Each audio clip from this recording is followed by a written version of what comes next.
तुम्हाला माहीत आहे का, भारतातील अनेक टॉप विद्यार्थी जे की आज IIT, एम्स किंवा UPSC मध्ये यशस्वी झाले आहेत, त्यांनी त्यांच्या प्रवासाची सुरुवात लहानपणापासूनच स्पर्धा परीक्षांपासून केली होती.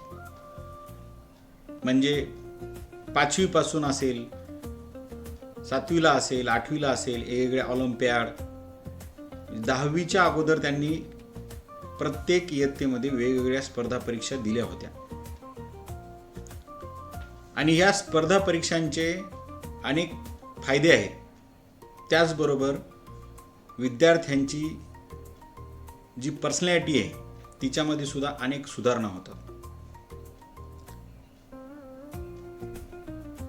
स्पर्धा परीक्षा म्हणजे फक्त अभ्यास करायचा आणि परीक्षा द्यायची एवढंच नाही, तर तुमच्या स्पर्धा परीक्षेच्या तयारीनं तुमच्या विचारशक्तीची प्रक्रिया वाढते, तुमचा निर्णय घेण्याचा वेग वाढतो आणि निर्णय क्षमता सुद्धा वाढते.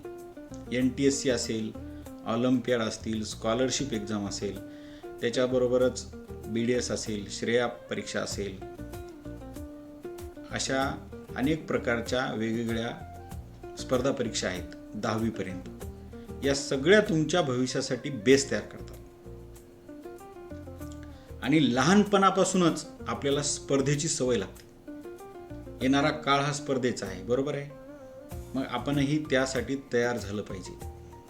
लहानपणापासूनच जर या स्पर्धा परीक्षा दिल्या तर ज्यावेळेस तुम्ही JEE असेल, नीट असेल किंवा UPSC असेल, MPSC असेल, यासारख्या स्पर्धा परीक्षांची तयारी कराल त्यावेळेस तुम्हाला तुमच्यामध्ये आत्मविश्वास आलेला असेल आणि तुम्हाला त्या परीक्षा अवघड वाटणार नाही. IIT मध्ये प्रवेश घेणाऱ्या अनेक विद्यार्थ्यांनी सांगितलं की त्यांनी 6वी 7वी पासून ऑलिम्पियाड आणि NTSCच्या परीक्षा दिल्या. अनेक JEE टॉपर्स इंटरव्ह्यूमध्ये सांगतात, आम्हाला प्रश्न सोडवण्याची सवय लहानपणापासूनच लागली होती आणि त्यामुळे 11वी 12वीत त्यांना अभ्यासाचा ताण कमी जाणवतो. नीटमध्ये यशस्वी होण्यासाठी मजबूत बेस तयार होतो. नीटमध्ये टॉप करणाऱ्या विद्यार्थ्यांमध्ये एक कॉमन गोष्ट दिसते. त्यांनी लहानपणापासूनच सायन्स ऑलिम्पियाड आणि स्कॉलरशिपच्या एक्झाम दिलेल्या असतात. त्यामुळे त्यांची कन्सेप्ट क्लॅरिटी खूप स्ट्रॉंग असते. UPSC साठी सुद्धा या परीक्षा आत्मविश्वासाची पायाभरणी करतात. UPSC पास झालेले अनेक अधिकारी सांगतात, स्पर्धा परीक्षा आम्ही शाळेतूनच दिल्या होत्या, त्यामुळे आम्हाला मोठ्या परीक्षांची भीती वाटली नाही. इंटरव्ह्यूमध्ये बोलण्याचा आत्मविश्वास अशाच अनुभवातून येत राहतो. होमी भावासारखी जी स्पर्धा परीक्षा आहे तिच्यामध्ये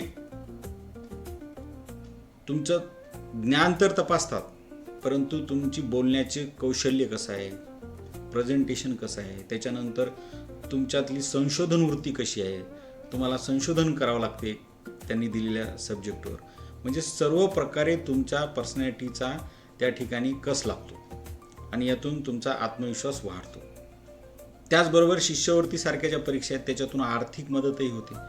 महाराष्ट्रात शिष्यवृत्तीची परीक्षा आहे, NMMS ची परीक्षा आहे 8वीला. या परीक्षांमधून आर्थिक मदत मिळते आणि हे पैसे तुमच्या पुढच्या शिक्षणासाठी उपयोगी पडतात. त्याचबरोबर वेगवेगळ्या परीक्षातून तुम्हाला मेडल्स मिळतात, ट्रॉफ्या मिळतात, सर्टिफिकेट मिळतात आणि त्यामुळे तुमचा आत्मविश्वासही वाढत जातो आणि स्वतःची ओळख होते. आता तुम्ही म्हणाल स्वतःची ओळख कशी होईल, आम्ही आधी स्वतःची ओळख आहे. पण स्पर्धा परीक्षा दिल्यावर तुम्हाला हे समजतं की तुम्हाला जास्त गणितात आवड आहे, म्हणजे गणित तुमचं स्ट्रॉंग आहे, की सायन्स तुम्हाला जास्त आवडतं. जर तुमचं गणित स्ट्रॉंग असेल तर तुम्हाला भविष्यामध्ये इंजिनियर होता येईल, त्या फील्डमध्ये तुम्ही जास्त यशस्वी व्हाल. तुमचं सायन्स जर चांगला असेल, सायन्स आवडत असेल तुम्हाला, तर तुम्ही डॉक्टरच्या क्षेत्रामध्ये जाऊ शकता. इंजिनियरला पण सायन्स आवश्यक आहे, परंतु त्यामध्ये बायोलॉजीसारखा सब्जेक्ट हा डॉक्टर होण्यासाठी महत्त्वाचा असतो. फिजिक्स आणि केमिस्ट्री तर डॉक्टर होण्यासाठी महत्त्वाचे आहेत आणि इंजिनियर होण्यासाठी महत्त्वाचे आहेत. पण त्यासाठी मॅथचा तुमचा इंटरेस्ट कळल्यानंतर तुम्ही निर्णय घेऊ शकता. अशा प्रकारे स्पर्धा परीक्षांचे अनेक फायदे आहेत. थोडक्यात सांगायचं तर स्पर्धा परीक्षा देणारा विद्यार्थी अभ्यासात तर पुढे असतोच, परंतु त्याचा आत्मविश्वास मजबूत असतो आणि मोठ्या स्पर्धेत तो टिकून राहतो भविष्यात, कारण त्याने आधी स्पर्धेचा अनुभव घेतलेला असतो. म्हणूनच विद्यार्थ्यांनो, जर तुम्हाला आयुष्यात मोठं काही करायचं असेल, IITला जायचं असेल, एम्समध्ये जायचं असेल, UPSC क्रॅक करायची असेल, MPSCत सक्सेस मिळवायची असेल, कोणत्याही क्षेत्रात जर मोठं व्हायचं असेल तर सुरुवात करा आजपासून. प्रत्येक वर्षी किमान 2-3 स्पर्धा परीक्षांमध्ये तुम्ही त्यांची तयारी केली पाहिजे आणि प्रयत्न केला पाहिजे यशस्वी होण्याचा. आता यापुढे मी या चॅनलवर तुम्हाला कोणकोणत्या महत्त्वाच्या स्पर्धा परीक्षा आहेत त्यांची माहितीसुद्धा आपण या ठिकाणी देणार आहोत. मोठं यश हे लहान सुरुवातीतूनच तयार होत असतं. मोठं यश हे एकदम मिळत नाही. छोट्या छोट्या गोष्टी आपण अचीव केल्यानंतरच मोठं यश मिळत असतं. थँक्यू.